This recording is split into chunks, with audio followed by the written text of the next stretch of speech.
In the autumn of 865, a Danish warlord named Ivar Ragnarsson stood on the deck of his longship as it approached the eastern shores of England. Around him stretched a fleet unlike anything the Anglo-Saxons had ever seen. Hundreds of dragon-prowed vessels cut through the grey waters of the North Sea, carrying thousands of warriors from Denmark, Norway, Sweden, and the Norse settlements of Ireland. The only sounds were the creak of oars, the snap of sails, and the distant cry of seabirds.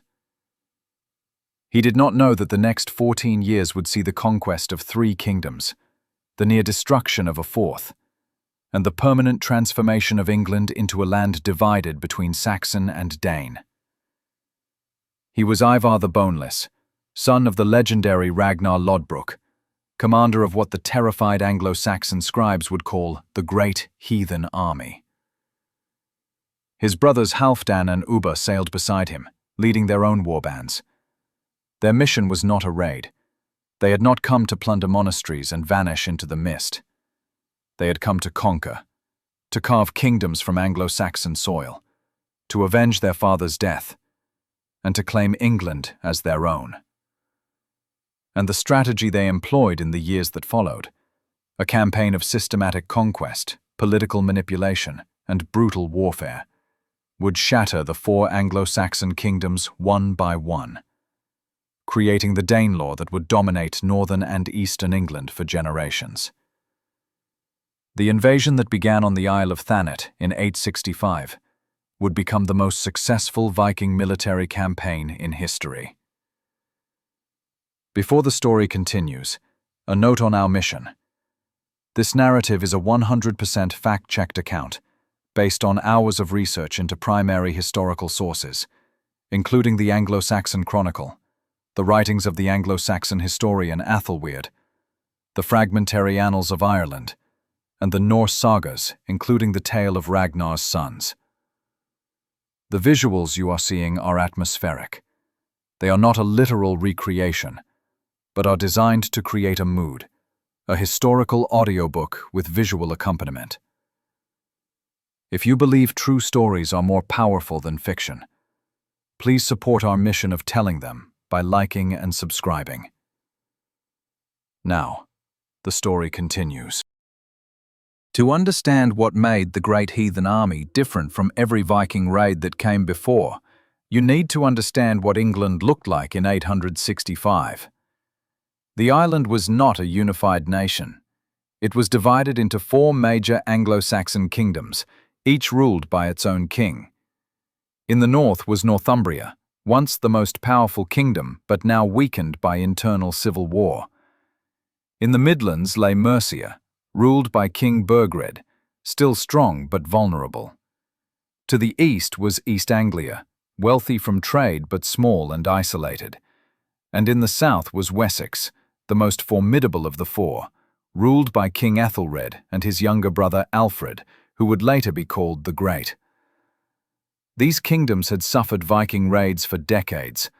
The first recorded attack came in 793 at Lindisfarne, when Norse raiders destroyed the monastery and sent shockwaves through Christian Europe. For the next 70 years, Vikings struck coastal settlements in hit-and-run attacks. They came in the summer, plundered what they could carry, and sailed away before any army could respond. They targeted monasteries because churches were wealthy, undefended, and filled with precious metals. The Anglo-Saxon Chronicle records these raids with growing despair, referring to the invaders as heathens, pagans who showed no respect for Christian sanctity. But the raids were disorganized. Different crews acted independently. They came for silver, slaves, and glory, then returned to Scandinavia. The Anglo-Saxons learned to cope with this pattern. They paid tribute, called Danegeld, to buy the Vikings off. They built defensive burhs, fortified towns that could withstand short sieges. They organized the Fyrd, the militia system that could raise armies quickly when raiders appeared. What arrived in 865 was something entirely different. The force that landed on the Isle of Thanet in Kent was not a raiding party. It was a coalition army, drawn from across the Viking world. The Anglo-Saxon Chronicle calls it a Great Heathen Army, using the Old English term Mitchell heathen here. Historians debate its exact size. Some estimates, based on ship counts, suggest 1,000 to 3,000 warriors. Archaeological evidence from the army's winter camps at places like Torksey and Repton suggests the number could have been higher, possibly 5,000 or more when reinforcements arrived. The army was led by the sons of Ragnar Lodbrok, though the historical existence of Ragnar himself is debated by scholars. What is certain is that 3 powerful Viking chieftains commanded the invasion: Ivar, Halfdan, and Ubba. The Norse sagas claim they came to avenge their father's death. According to the tale of Ragnar's sons, Ragnar had been captured during a raid on Northumbria and executed by King Alfred, who threw him into a pit of venomous snakes. Whether this story is true or legend, it provided a powerful motivation for what followed. Ivar Ragnarsson was the most enigmatic of the 3 brothers. His nickname, the Boneless, has puzzled historians for centuries. Some scholars suggest it refers to a physical disability, possibly a form of brittle bone disease that left him unable to walk unaided. Saga accounts describe him being carried into battle on a shield by his warriors. Other historians believe the name might be a mistranslation or metaphor, perhaps referring to flexibility in strategy or a lack of land inheritance. What is not in doubt is his military genius and ruthlessness. The Great Heathen Army was fundamentally different from previous Viking forces in its organization and objectives. This was not a collection of independent raiders, but a coordinated military campaign. The army had logistical support, supply lines, and clear strategic goals. When they landed on the Isle of Thanet in late 865, they immediately demanded tribute from the people of Kent. The Kentish agreed and paid, expecting the Vikings to leave as they always had. But the Vikings broke the agreement. Under cover of darkness, they raided eastward across Kent, demonstrating that the old rules no longer applied. The Anglo-Saxons did not yet understand what they were facing. This was not a raid that would end when the weather turned cold. This was an invasion, and the invaders intended to stay. The army's composition reflected the interconnected Viking world of the 9th century. Warriors came from Denmark, the traditional launching point for raids on England. Others came from Norway, from Sweden, from the Norse kingdoms of Ireland and Scotland. They brought their families, their blacksmiths, their merchants. Archaeological excavations at the winter camp at Torksey uncovered not just weapons, but gaming pieces, trading weights, spinning whorls for making textiles. This was not just a military force. It was a migration, an army that intended to conquer land and settle it permanently. The crisis began not with a battle, but with a political miscalculation by the Anglo-Saxons. After extorting tribute from Kent in late 865, the Great Heathen Army crossed into East Anglia and made camp at Thetford for the winter of 865 to 866. King Edmund of East Anglia faced an impossible decision. He commanded a small kingdom with limited military resources. The Viking army camped on his territory was larger than any force he could raise. If he fought and lost, his kingdom would be destroyed. If he refused to negotiate, they would ravage his lands. Edmund chose what seemed like the pragmatic option. He made peace with the invaders and provided them with horses. This decision would prove catastrophic, not just for East Anglia, but for all of England. By supplying horses, Edmund transformed the Viking army from a slow-moving infantry force into a mobile cavalry. The Vikings had always been masters of naval warfare, but on land they moved on foot, vulnerable to being trapped and defeated by larger Anglo-Saxon armies. Now, mounted on English horses, they could move rapidly across the countryside, striking where they were least expected, and retreating before defenders could respond. The Anglo-Saxon Chronicle records this transaction with grim brevity. The army was soon horsed, and the inhabitants made peace with them. Those few words describe a transformation that would doom the northern kingdoms. In the autumn of 866, the now mounted Viking army left East Anglia and rode north. They crossed the Humber estuary and advanced into Northumbria. Their target was York, the ancient Roman city of Eboracum, revived by the Anglo-Saxons as Eoforwic, the capital of the northern kingdom and seat of the Archbishop of York. Northumbria was uniquely vulnerable. The kingdom was in the midst of a civil war.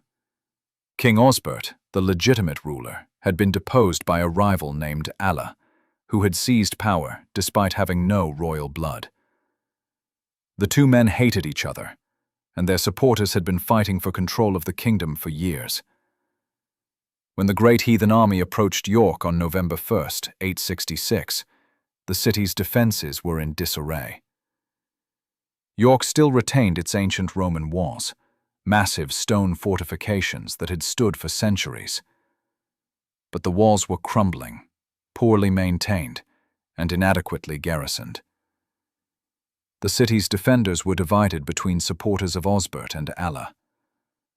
When the Vikings attacked, there was no coordinated defense. The army took York with minimal resistance. The fall of York sent shockwaves through Northumbria. The city was not just a political capital but a religious center, home to the archbishop and numerous churches. Its capture demonstrated that the Vikings were not simply raiding but conquering, establishing permanent bases from which to control the surrounding territory. The crisis deepened when Osbert and Alla, faced with the loss of their capital, finally put aside their hatred and united against the common enemy. In the spring of 867, they gathered their forces and marched on York, determined to drive the invaders out. The Anglo-Saxon Chronicle records that there was much dissension in that nation among themselves, but they had deposed their king Osbert and admitted Alla, who had no natural claim. Late in the year, however, they returned to their allegiance. On March 21st, 867, the combined Northumbrian army assaulted York. The attack began well. The Northumbrians broke through the city's defenses and poured into the streets, believing they had caught the Vikings off guard. For a brief moment, it seemed they might succeed in retaking their capital. But the Vikings had been expecting them. Ivar had prepared for exactly this scenario.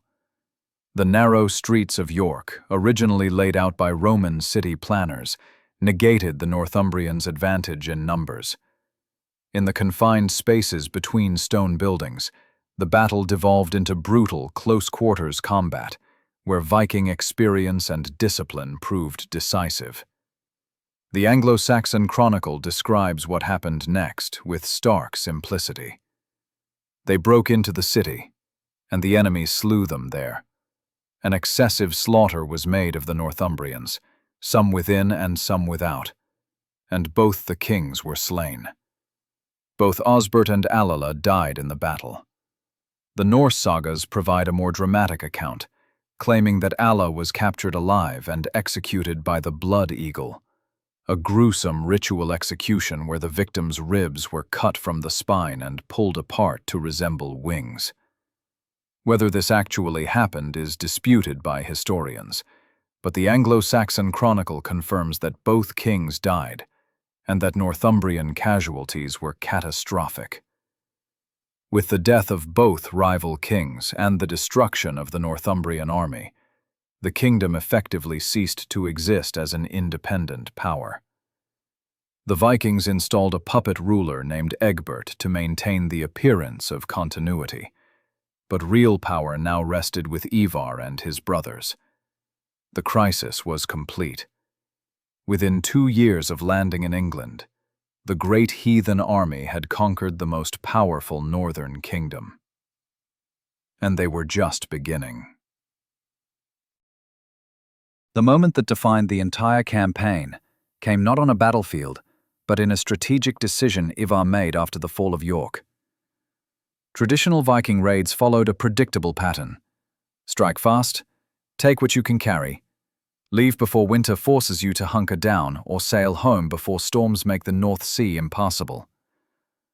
But Ivar recognized that England's wealth could not be carried away in ships.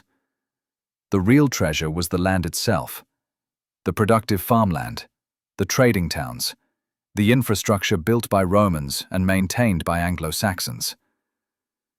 After conquering Northumbria, Ivar made the choice that would transform a raid into a permanent occupation. The army would stay in England year-round, using conquered cities as fortified winter camps. They would not return to Scandinavia between campaigns. They would live off the land, extracting tribute from conquered territories to sustain themselves, and use each winter to plan the next year's conquest. This was revolutionary. No previous Viking force had attempted sustained year-round occupation. The logistical challenges were enormous. An army of thousands needed food, shelter, weapons maintenance, medical care. Ivar solved these problems by turning the Vikings from raiders into administrators. They collected taxes from conquered territories. They seized farmland and distributed it to warriors. They established markets where Viking merchants could trade. Archaeological evidence from the winter camp at Torksey shows a sophisticated operation, with workshops, trading areas, and permanent structures.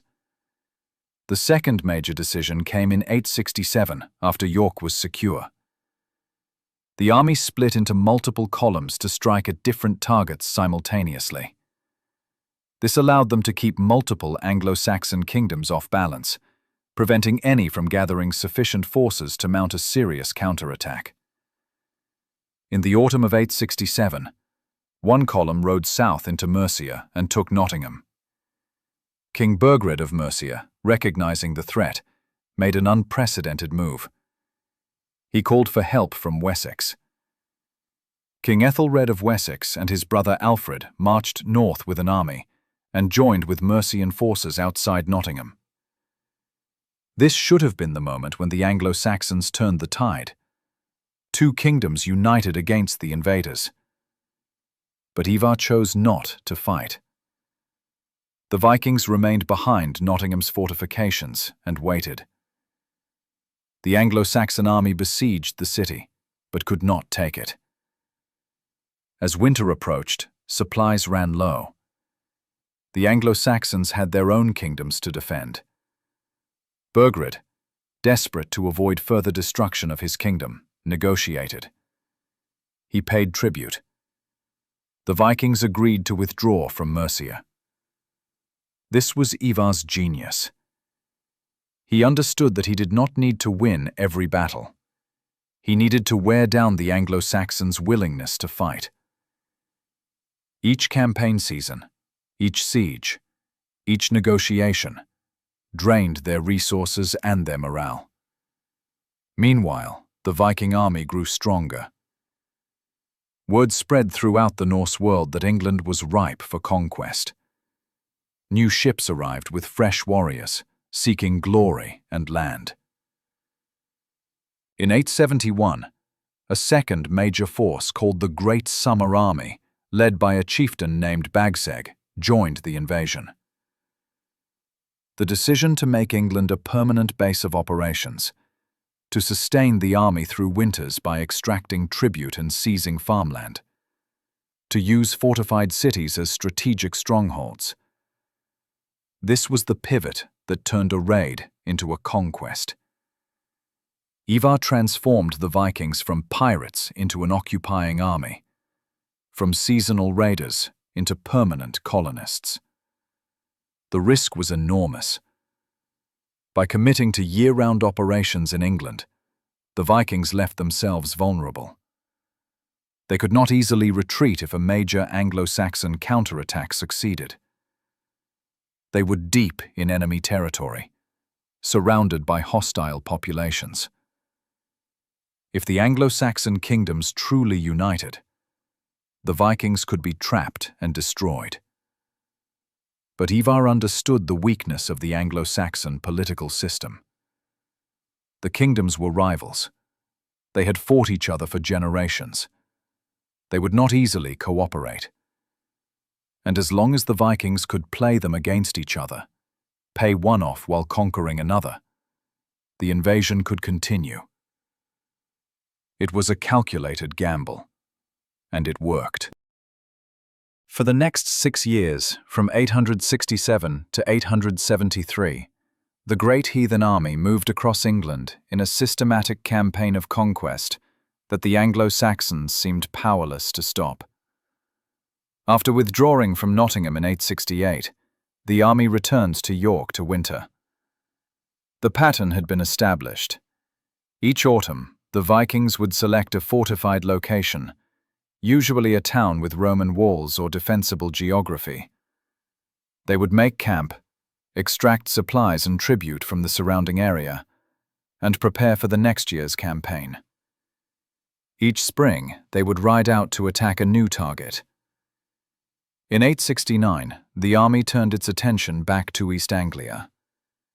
King Edmund, who had made the fateful mistake of providing the Vikings with horses 3 years earlier, now faced the consequences of that decision. The Vikings demanded tribute.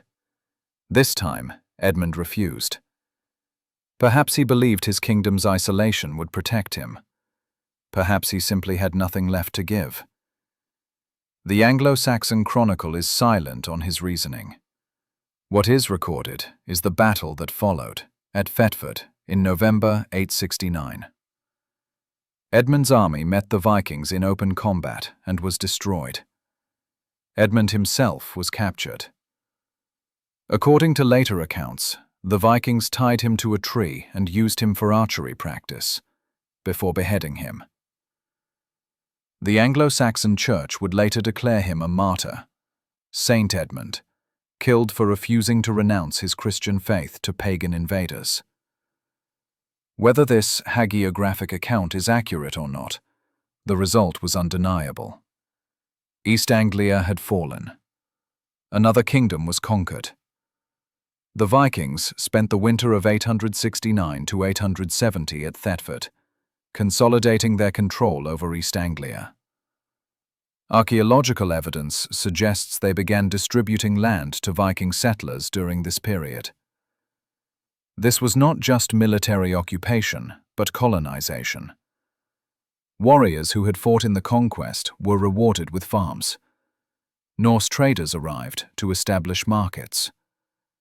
The process of transforming East Anglia from an Anglo-Saxon kingdom into Danish territory had begun. In 870, Ivar and Ubba embarked on a parallel campaign in Scotland. They joined forces with Olaf the White, the Norse king of Dublin, and attacked Dumbarton, the capital of the Strathclyde kingdom on the River Clyde. After a siege that lasted months, they captured and destroyed the city. The fragmentary Annals of Ireland records that Ivar slaughtered countless Britons and took enormous quantities of plunder and captives back to Dublin. This campaign demonstrated the interconnected nature of the Norse world in the 9th century.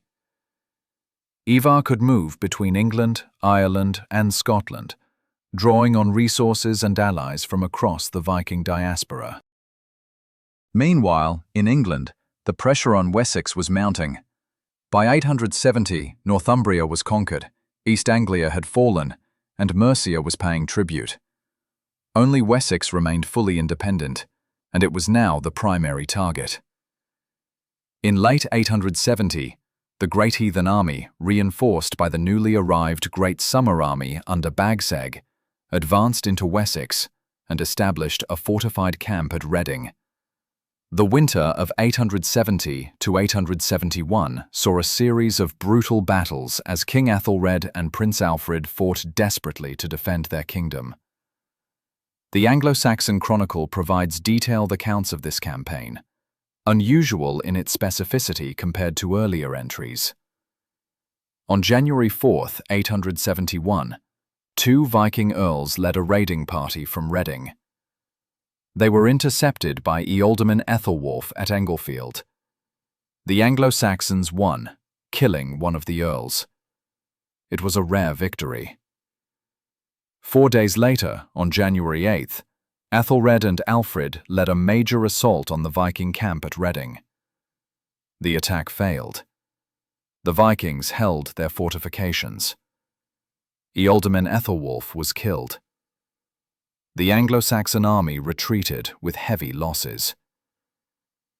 4 days after that, on January 12th, the two armies met again at Ashdown in Oxfordshire. This battle was the largest and most significant engagement of the entire war. The Vikings had organized their forces into two divisions. One was led by their kings, Bagzeg and Halfdan. The other was commanded by their jarls, including warriors named Sidroc the Old, Sidroc the Younger, Osbern, Freyna, and Harold. The Anglo-Saxon Chronicle describes the battle in dramatic terms. King Ethelred faced the division led by the Viking kings. Prince Alfred faced the division led by the jarls. The fighting continued from morning until nightfall. The Anglo-Saxons, fighting desperately to save their kingdom, pushed forward with determination. King Bagzeg was killed. 5 Viking jarls died. The Chronicle claims the Vikings suffered enormous casualties. As darkness fell, the Viking army broke and fled back to Reading. It was the first major Anglo-Saxon victory over the Great Heathen Army. For a brief moment, it seemed Wessex might survive. But the victory proved temporary. 2 weeks later, on January 22nd, the armies fought again at Basing. This time, the Vikings won. Then, on March 22nd, they fought at Martin. The Vikings won again.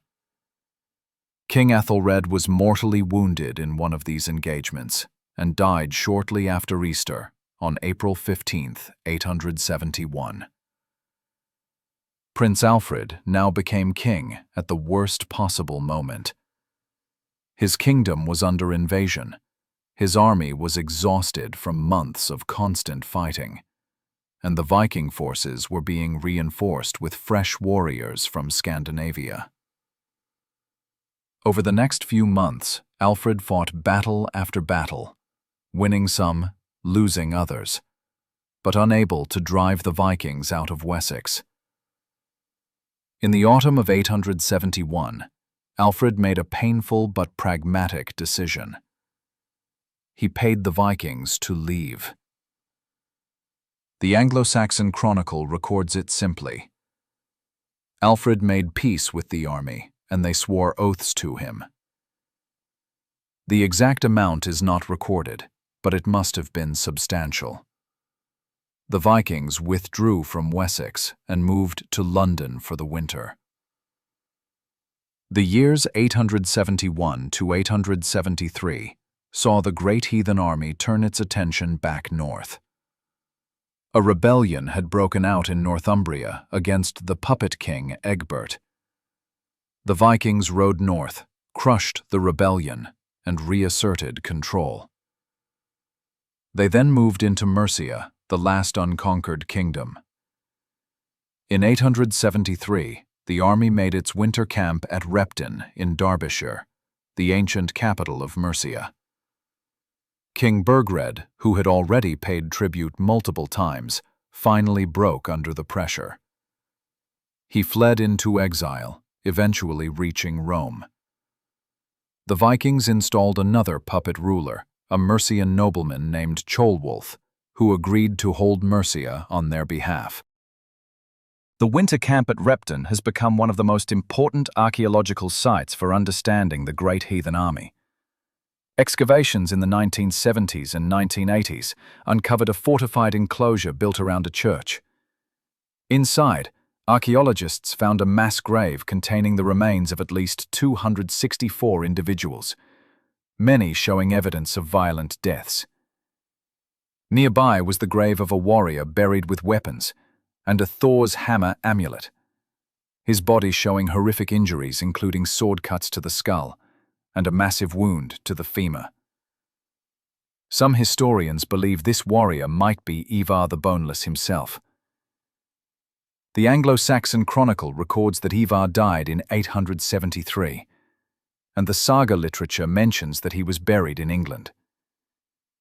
If the identification is correct, then Ivar died at the height of his success, with 3 kingdoms conquered and a 4th paying tribute.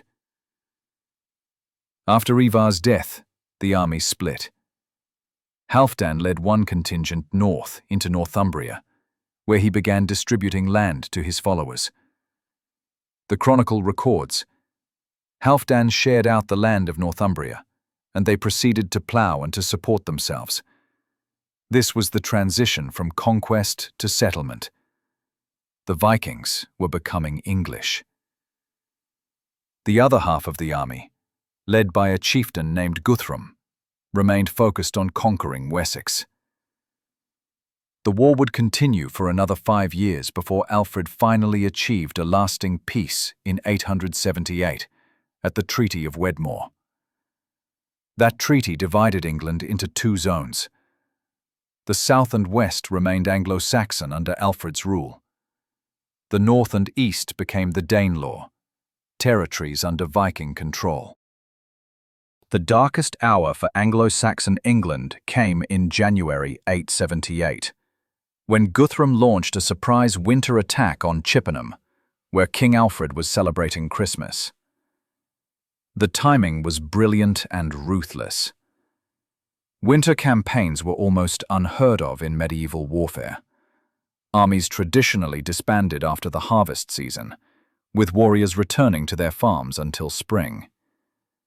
To attack during midwinter, when roads were muddy and food was scarce, violated every conventional understanding of how war was conducted. But Guthrum understood that Alfred's forces would be dispersed, unprepared, many of his warriors drunk from holiday celebrations. The Anglo-Saxon Chronicle records the catastrophe. In midwinter, after Twelfth Night, the army stole away to Chippenham and overran the land of the West Saxons and sat down there. Many of the people they drove beyond the sea, and of the remainder, the greater part they subdued and forced to obey them, except King Alfred. Alfred barely escaped. With a handful of loyal followers, he fled into the marshes of Somerset, to an island fortress called Athelney. For months, the King of Wessex lived as a fugitive in his own kingdom. The situation seemed hopeless. 3 kingdoms had fallen to the Vikings. Wessex, the last independent Anglo-Saxon realm, appeared on the verge of collapse. If Alfred fell, England would become a Viking kingdom. But Alfred did not surrender. From his base at Athelney, he began organizing resistance. He sent messengers to the ealdormen of Somerset, Wiltshire, and Hampshire, calling the Fyrd to assemble. In May 878, Alfred emerged from the marshes and marched to Egbert's Stone, a gathering point on the border of Somerset and Wiltshire. The Anglo-Saxon Chronicle describes what happened next with unusual emotion. When they saw the king, they received him like one risen from the dead, after so great tribulations, and they were filled with great joy. With his army assembled, Alfred marched to confront Guthrum's forces at Eddington in Wiltshire. The battle that followed was the turning point of the entire war. Alfred's army, fighting for the survival of the last independent English kingdom, attacked with desperate fury. The Vikings, perhaps overconfident after years of almost uninterrupted victory, met them in open battle. The fighting was savage and lasted all day.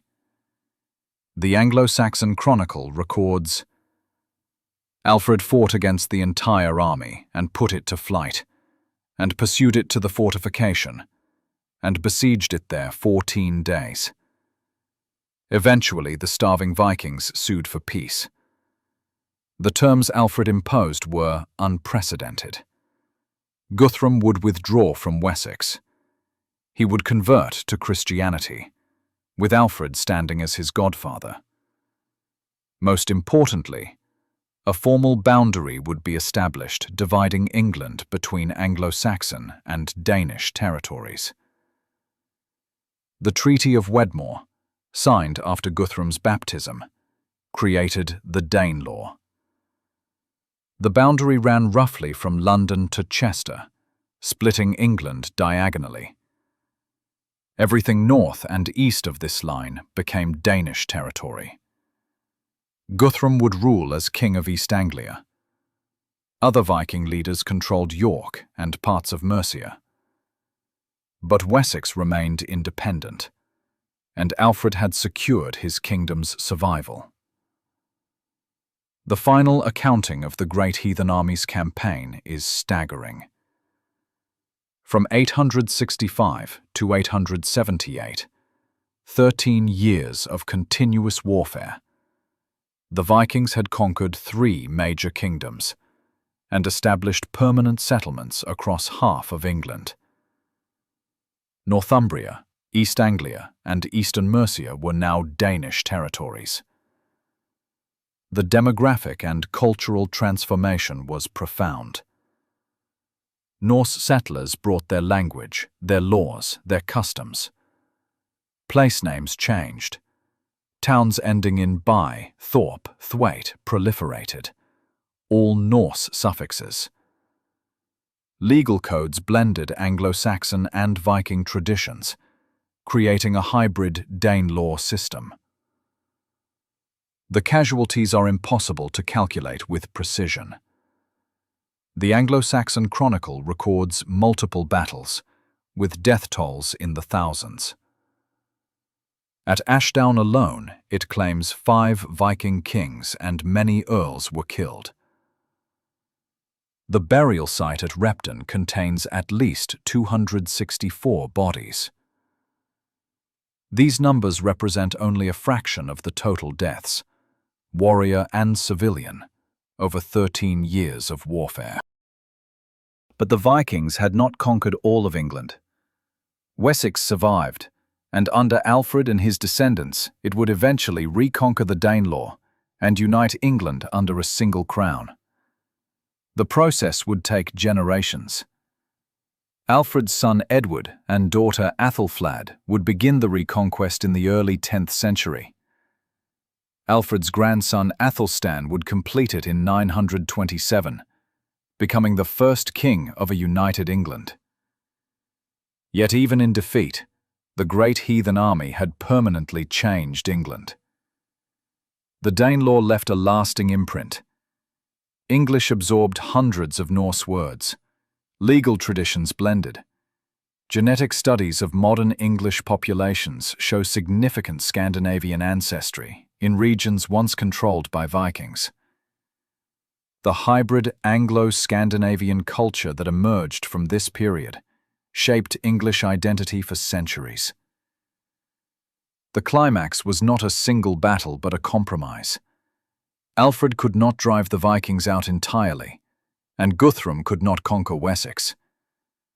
The Treaty of Wedmore recognized a new reality.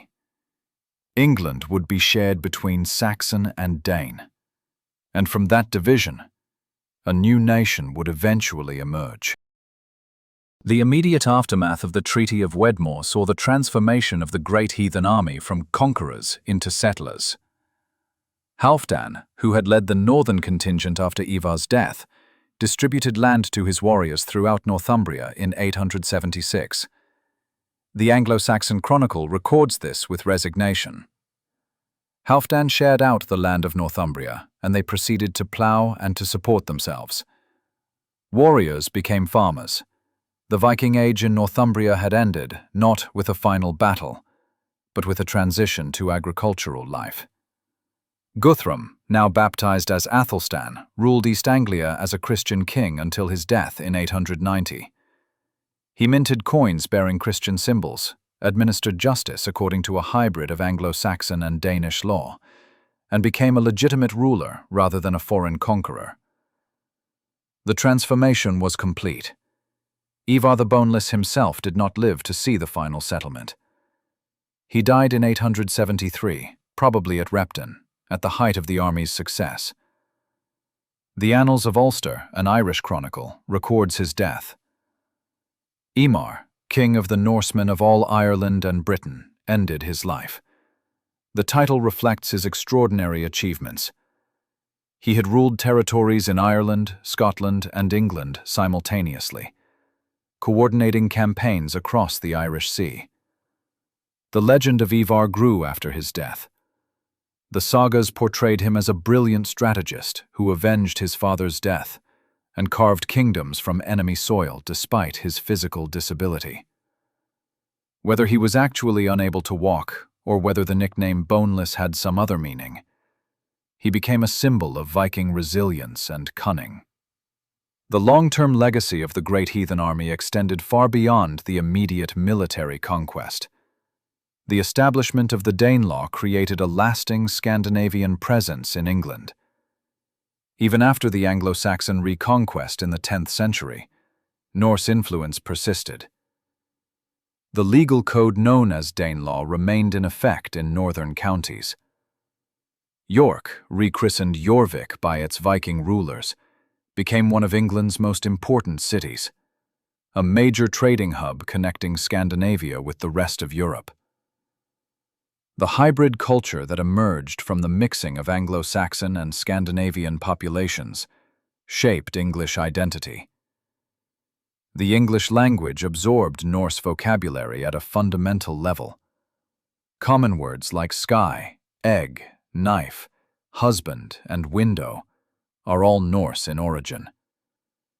Even the pronoun they replaced an Old English equivalent.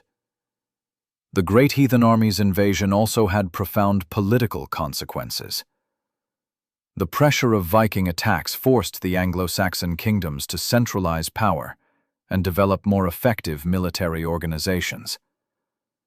Alfred's reforms in Wessex, including his creation of a navy, his system of fortified burhs, and his reorganization of the Fyrd, were direct responses to the Viking threat. These innovations made possible the eventual reunification of England under Alfred's descendants. The demographic impact was equally significant. Genetic studies of modern populations in Yorkshire, Lincolnshire, and East Anglia show elevated frequencies of Scandinavian ancestry, evidence of substantial Viking settlement. These were not just military occupations, but genuine migrations, with families following the armies and establishing permanent communities. Perhaps most importantly, the Great Heathen Army demonstrated that England could be conquered by a determined and well-organized force. This lesson would not be forgotten. In 1016, the Danish king Canute would successfully conquer all of England, establishing a North Sea empire. And in 1066, William of Normandy, himself descended from Vikings who had settled in northern France, would complete what the Great Heathen Army had begun, conquering England and ending the Anglo-Saxon period forever. The story of the Great Heathen Army and Ivar the Boneless is not a simple tale of barbarians destroying civilization. It is a complex narrative of migration, conquest, cultural exchange, and adaptation. The Vikings who arrived in 865 came as invaders, but many of their descendants became English. Ivar's legacy is particularly fascinating because he embodies the paradox of the Viking Age. He was ruthless and brutal, responsible for the deaths of kings and the destruction of kingdoms. The Anglo-Saxon Chronicle, written by his enemies, records his campaigns with horror and grief. Yet he was also a brilliant strategist who transformed Viking tactics and achieved conquests that earlier raiders had never imagined possible. The courage displayed by both sides in this conflict is undeniable. The Vikings showed extraordinary bravery in committing to a multi-year campaign deep in enemy territory, far from reinforcements. The Anglo-Saxons, particularly Alfred, demonstrated resilience in continuing to fight even when defeat seemed certain. The 14-year struggle between the Great Heathen Army and the Anglo-Saxon kingdoms shaped England's future and left a legacy visible to this day. The story of Ivar the Boneless and the Great Heathen Army is one of thousands that deserve to be told. These were not mythical heroes, but real people whose decisions shaped history. Please like, subscribe, and comment below with other forgotten medieval stories you would like to see explored. If you believe that true history is more powerful than fiction, help us continue this mission of bringing these stories to light.